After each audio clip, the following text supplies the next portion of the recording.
پھر مجھے اعتراض ہے اسلام کی تاریخ سے، جو لوگ لکھتے ہیں کہ پہلی مرتبہ جب غار حرا میں جبرائیل کو دیکھا تو ڈر گئے۔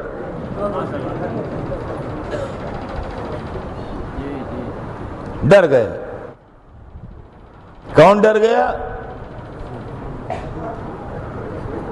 سب سے بڑا رسول ڈر گیا، مرسل اعظم ڈر گیا، آدم و نوح و موسیٰ و عیسیٰ کا سردار ڈر گیا۔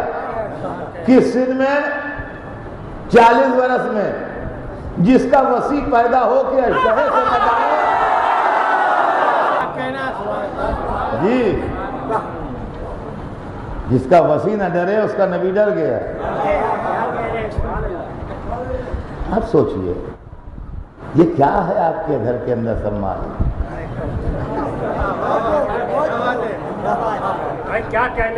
وہاں سے ڈرے ہوئے گھر میں آئے بیوی کے پاس، وہ کہنے لگے زمیلونی زمیلونی، مجھے کمل اڑا دو، مجھے کمل اڑا دو۔ ان کا کیا ہوا کیا ہوا؟ ارے خیر تو ہے۔ ان کا میں وہاں گیا تھا غار میں، تو وہاں میں نے ایسی ایسی صورت دیکھی ہے، مجھے ڈر لگ رہا ہے۔ خیر وہ کمل امل انہوں نے اڑایا، تسلی دی کہ گھبراؤ نہیں، پانی وانی پلایا ہوگا، جو بھی ہوا ہوگا۔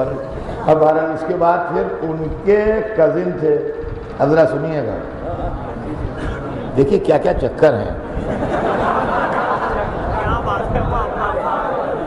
ان کے کزن تھے، ان کا نام تھا ورقہ ابن نوفل۔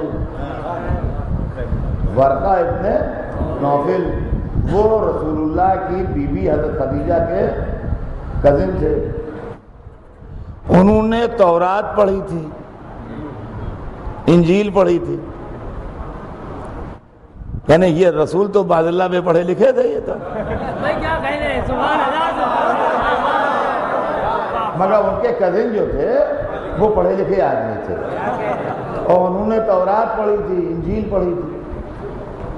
تو اب ظاہر ہے کہ گھر میں جو کوئی پڑھا لکھا سمجھدار ہوتا ہے تو کوئی پرابلم ہوتی ہے تو آدمی اسی کے پاس جاتا ہے۔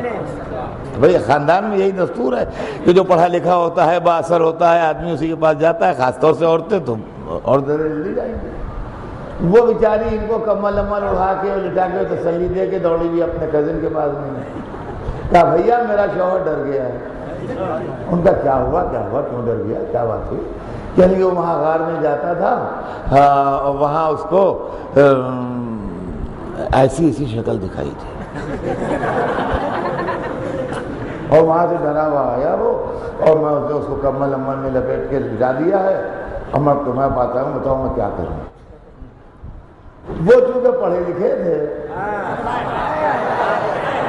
دیکھیے کیا دبے پاؤں عیسائیت اور یہودیت کا احسان اسلام پہ آ رہا ہے۔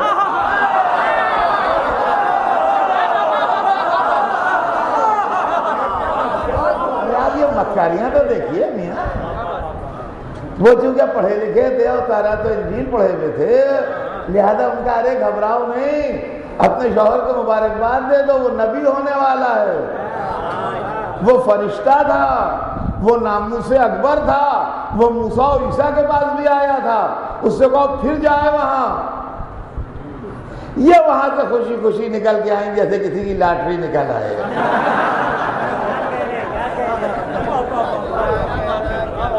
وہ کمل اوڑھے ڈرے ہوئے لیٹے تھے، ان کا ارے کیا ڈرے لیٹے ہو، تم نبی ہو رہے ہو، میرا کزن تورات و انجیل کا عالم ہے، اس نے خبر دی ہے۔ کیوں مسلمانوں، کیا تمہارا نبی اتنا بھولا تھا؟ تو عزیزان گرامی غور فرمائیے گا ذرا اس منزل کو کہ یہ نبی ہے۔ اب ان کی بیوی نے کہا کہ میرے کزن نے یہ کہا ہے، وہ پڑھا لکھا آدمی ہے، وہ تورات و انجیل کا عالم ہے، تم وہاں جاؤ، ڈرو نہیں، گھبراؤ نہیں۔ خیر جب انہوں نے انکریج کیا اور ہمت بندھائی تو یہ پھر جانے لگے۔ ایک دن وہ پھر دکھائی دیا، تو اب کی جو دکھائی دیا تو ذرا دل ٹھہرا تھا، تو رکے وہاں، تو اس نے ان سے کہا اقرا، پڑھو۔ اب یہ قرآن میں بھی لکھا ہے، سورہ ہے، اقرا باسم ربک الذی خلق، اپنے اس رب کے نام سے پڑھو جس نے تمہیں خلق کیا ہے۔ سوال یہ ہے، ایک بات کا جواب دے دیجیے آپ خالی دماغ لگا کے، کسی جاہل سے آدمی کہتا ہے پڑھو یا پڑھے لکھے سے کہتا ہے؟ کیا کہنے؟ عزیزان گرامی، تو اب وہاں پر ان کی روایت یہی لوگوں کی کہ میں تو پڑھا لکھا ہوں ہی نہیں، کیا پڑھوں؟ اس نے پکڑا اور پکڑ کے ان کو، اب وہ لفظ تو میں نہیں کہہ سکتا لیکن یہ کہ بس سمجھ لیے لٹا دیا اور سینہ چاک کیا، اور سینہ چاک کر کے ان کا دل نکالا۔ سنیے، یہ سب بڑے معتبر کتابوں میں ہے۔ سینہ چاک کر کے دل نکالا، اور وہ وہاں سے اپنے ساتھ سونے کا لوٹا اور سونے کا تشت لایا تھا، وہ پانی بھی وہیں سے لایا تھا، سب انتظام تھا اس کے پاس۔ انہیں دل نکال کے دھویا۔ یہ کس کا دل دھل رہا ہے؟ 1,24,000 کے سردار کا۔ اور اس کے بعد پھر دل کو چیرا اور اس میں سے کچھ نکال کے پھینکا، اور اس کے پاس کوئی چمکتی بھی شے تھی رکھی، اس میں پھر بند کیا،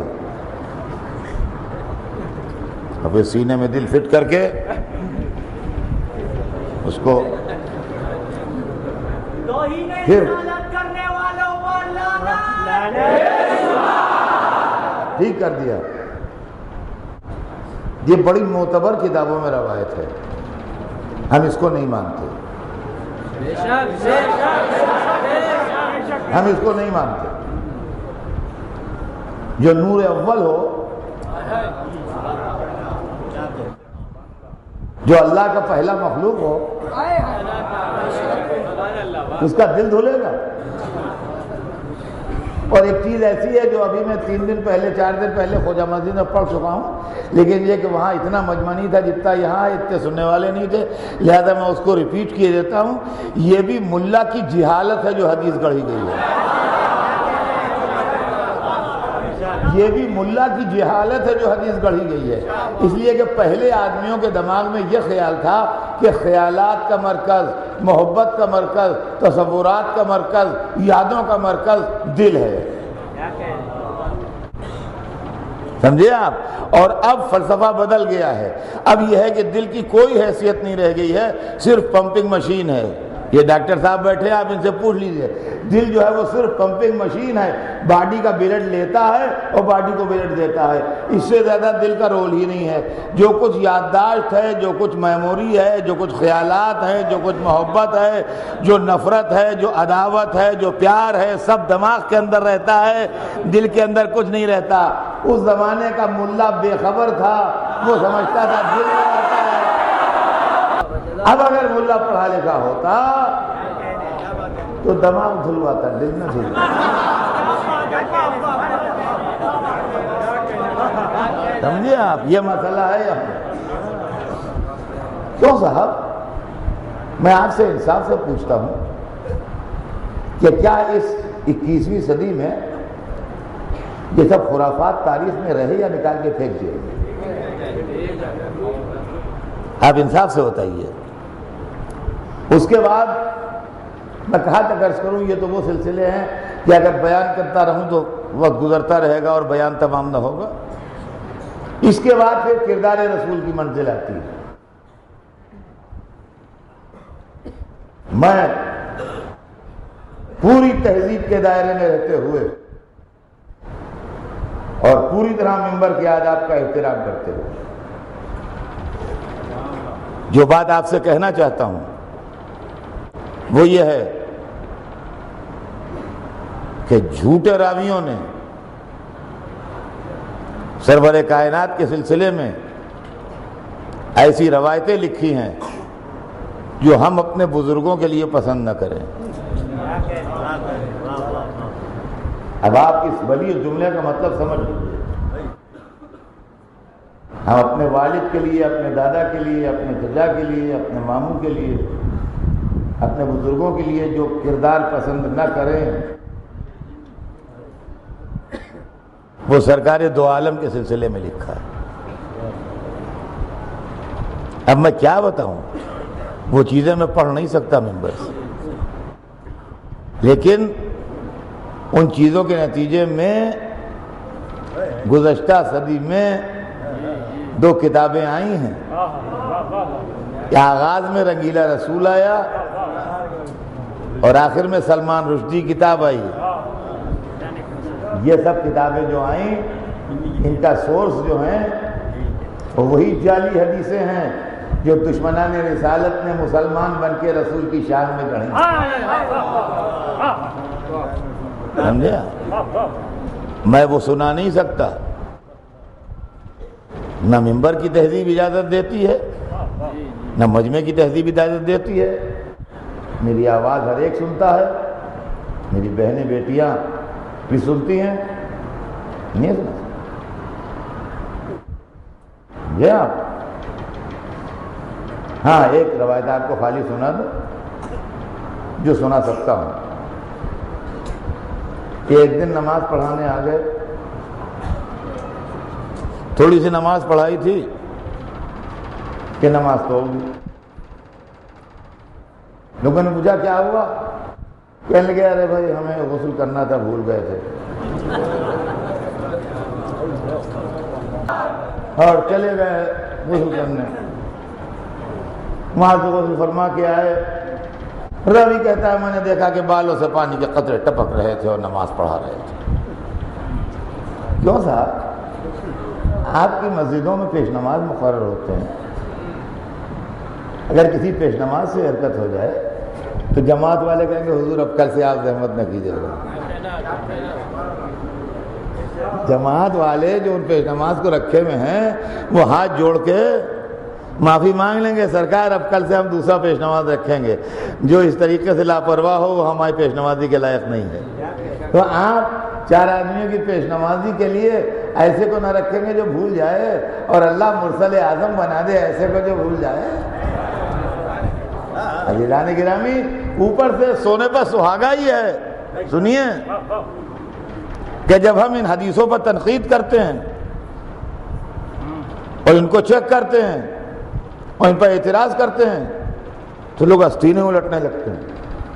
ہاں ارے آپ اس کتاب کو نہیں مانتے؟ ہاں اس کتاب میں لکھی ہے، ہاں آپ نہیں مانتے؟ اس میں لکھی ہوئی ہے جناب، کیسے آپ انکار کرتے ہیں؟ کیسے آپ مسلمان ہیں؟ یعنی آپ کو کتاب پیاری ہے، رسول پیارا نہیں؟ کتاب پیاری ہے، رسول پیارا نہیں، رائٹر کمپائلر پیارا ہے، رسول پیارا نہیں، اور رہ گیا یہ کہ بھائی چیک کرنا تو ہمارا حق ہے۔ کیوں صاحب؟ میں آپ کو زندگی کی مثال دیتا ہوں، کتابوں کی بات چھوڑیے۔ اخباروں میں شور ہے چاروں طرف، ٹی وی پر اور ریڈیو پر اخباروں میں آ رہا ہے کہ ملک دشمن طاقتیں جو ہیں وہ جعلی نوٹ چلا رہی ہیں، سماج دشمن عناصر جو ہیں وہ جعلی نوٹ چلا رہے ہیں، ملک میں جعلی نوٹوں کی کثرت ہو رہی ہے، اور آپ نے ہم کو 1 لاکھ روپے کی گڈی تھما دی، 1000 کے نوٹ، اب ہم ایک نوٹ چیک کر رہے ہیں تو آپ بگڑے جاتے ہیں۔ آپ کو ہم پر اعتبار نہیں؟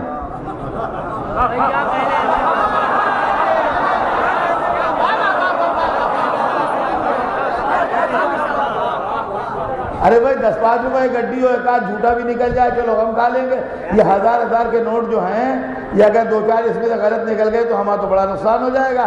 ہم ایک نوٹ چیک کر رہے ہیں، اب جو چیک کر رہے ہیں تو آپ خفا ہوئے جا رہے ہیں، کیا آپ کو ہم پر اعتبار نہیں ہے؟ اور یہ بتائیے کہ مارکیٹ میں جعلی نوٹ ہے کہ نہیں؟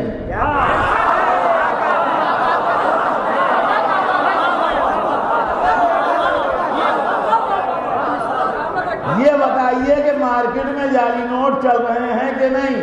اگر کوئی ہندوستان کی مارکیٹ میں 1 نوٹ بھی جعلی نہیں ہے تب تو ٹھیک ہے، آپ ہم سے کہہ سکتے ہیں اس گڈی کو کیوں چیک کر رہے ہیں، اور اگر برابر سے جعلی نوٹ چل رہے ہیں تو ہمارے چیک کرنے پر ناراض نہ ہوئیے. ہم آپ سے پوچھتے ہیں اسلام میں جھوٹی حدیثیں ہیں کہ نہیں؟ اگر اسلام میں جھوٹی حدیثیں ہیں تو ہمیں چیک کرنے کی اجازت دیجیے. اور یہ بھی سمجھ لیجیے آپ کہ نوٹ کی عزت وہی ہے جو اصلی ہو.